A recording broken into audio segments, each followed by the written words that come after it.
Fala galera, Dayson Tech na área para mais um vídeo top, sejam todos bem-vindos ao canal secundário e se você não é inscrito eu te convido a se inscrever para não perder nenhum vídeo de dicas tops aí que eu passo aqui toda semana. No vídeo de hoje eu gostaria de falar das seis maiores obsolescências programadas que ferraram nossos Galaxy aqui e talvez você saiba disso, talvez não, mas é interessante trocar essa ideia aqui e recapitular isso da Galaxy Story. No sexto lugar, galera, Galaxy Z Fold 7. Já vamos começar com o aparelho mais novo, o aparelho mais top da Samsung e que logo de cara já vem sofrendo uma obsolescência programada, é isso mesmo. O Galaxy Z Fold 7 teve aí um dos seus maiores downgrades, né?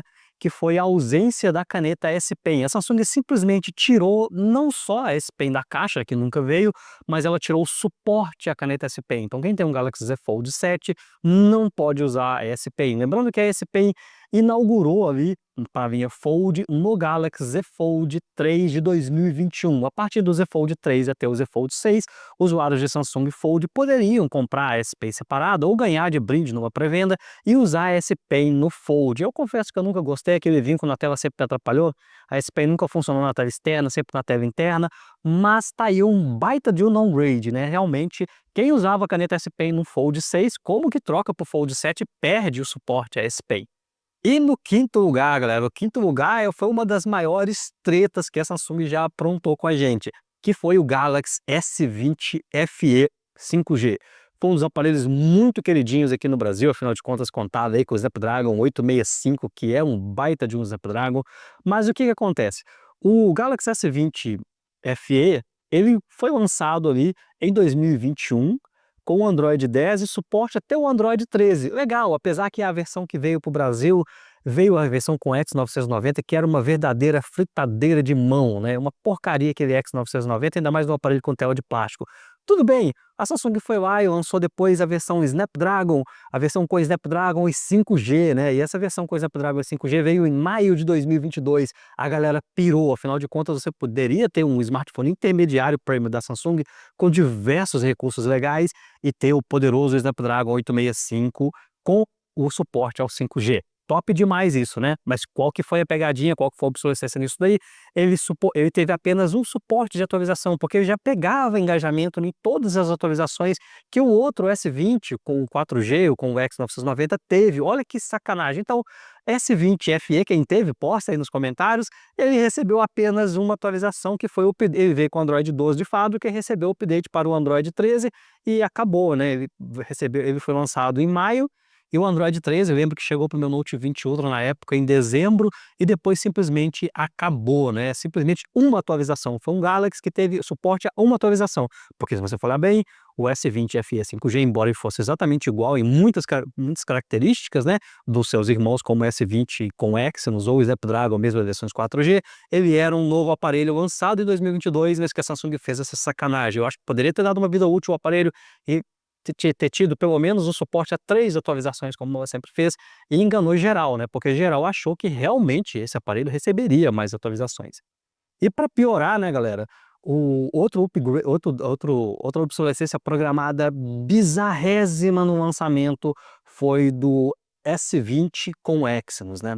Os S20 com Exynos, quem lembra deles? Eles vieram com 4G apenas, em plena ascensão ali, quando o 5G estava chegando, né, em plena inauguração ali do 5G, que estava chegando em todos os aparelhos, o S20 simplesmente trouxe Exynos, o Exynos 900, o Exynos 990 com modem 4G. E este foi o problema que na época eu bati bastante na Samsung, porque a versão lá fora com o Snapdragon 865 já vinha com 5G. Inclusive, o próprio Note 20 Ultra lançado lá fora com a versão Snapdragon 865 Plus também veio com 5G.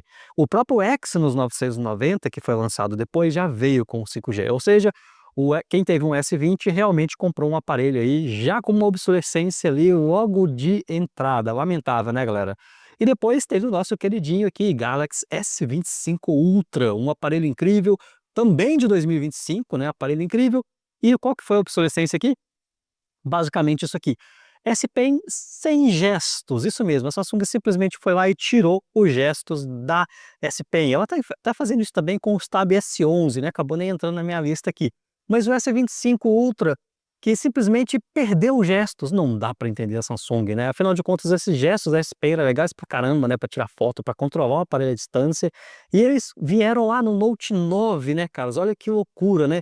O Note 9, que se eu não me engano foi de 2018 e veio com os gestos da caneta S Pen. Depois disso, a Samsung sempre manteve os gestos e simplesmente ela decidiu fazer esse downgrade e capar os gestos aqui do Galaxy S25 Ultra. É o que eu falo, é complicado, obsolescências programadas logo de cara, né, galera? Realmente é estranho isso. E depois, recentemente aí, né, em 2025, nós tivemos uma outra obsolescência programada e agora de atualização, que é uma obsolescência de API, isso mesmo.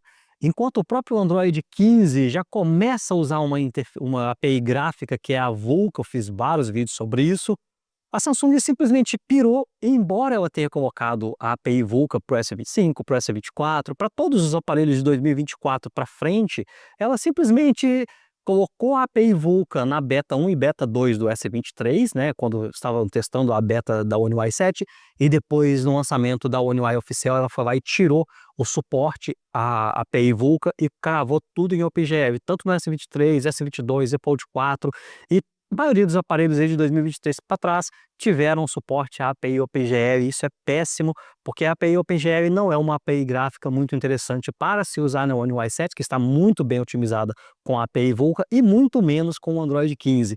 Então simplesmente não deu para entender a Samsung. Mais uma obsolescência programada.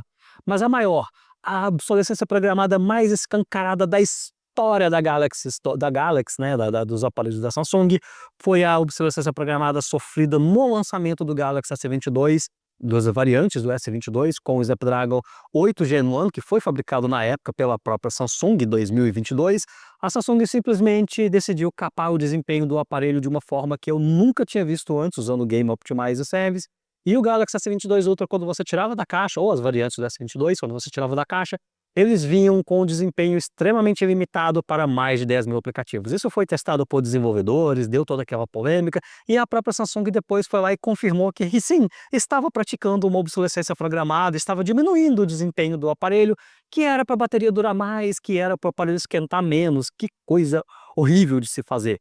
Então a obsolescência programada ela é uma realidade. Todos os fatos que eu citei aqui vocês podem investigar, podem pesquisar aí com qualquer chatbot ou pesquisar no Google mesmo e chegar a esses resultados. Então sim, a obsolescência programada é real e nós temos aí essas 6 maiores obsolescências programadas nos nossos Galaxy, infelizmente, né? Para com isso, Samsung começa a evoluir e não evoluir. Tira o que é ruim e coloca o que é bom. Por exemplo, o que seria bom nesses aparelhos seria uma bateria de silício carbono. Isso sim seria um baita de um upgrade e todo mundo ia gostar. Agora, ficar tirando recursos não é legal. Igual nós estamos programando mais a Samsung, na verdade, está programando mais obsolescência programada para quando? Para 2026. Sim, diminuindo câmeras. Vocês não precisam desse monte de câmeras no seu aparelho e você precisa de um aparelho mais fino, mais leve e com menos câmeras. Então vamos aguardar 2026 para, quem sabe, a continuação desse vídeo falando das maiores obsolescências programadas dos nossos Galaxy. Se você gostou, deixa o like no seu comentário e principalmente o comentário falando da obsolescência programada que mais te irritou na Samsung. Valeu, galera!